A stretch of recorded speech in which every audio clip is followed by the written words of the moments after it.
Well, News 4 recently broke the story about a brewing fiscal challenge between Erie County and ECMC. Just a few weeks ago, in a News 4 exclusive, Rich Newberg exposed the swelling cost the county might be forced to pay. And as Rich explains tonight, the Erie County executive is sounding the alarm for taxpayers.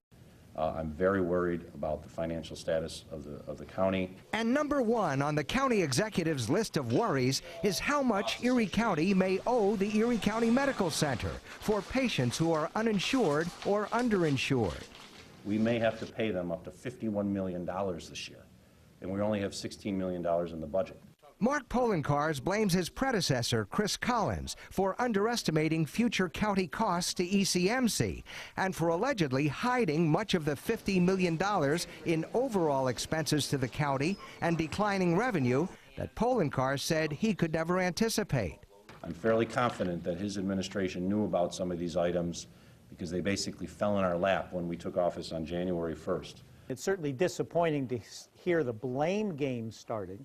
Collins, who is now running for Congress, says the deal he negotiated with ECMC in the long run saved Erie County millions of dollars. We were on the hook for unlimited losses, covering retiree health costs, capital costs.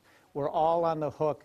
We were paying rent for buildings that we were occupying. All of that is gone now. On another big issue, to correct problems that have lingered at the Erie County Holding Center, 72 additional deputies must be hired and possibly 7 civilian support staff, which will cost about $6 million. Mr. Collins had chosen to pay existing staff overtime, but now that is considered unacceptable.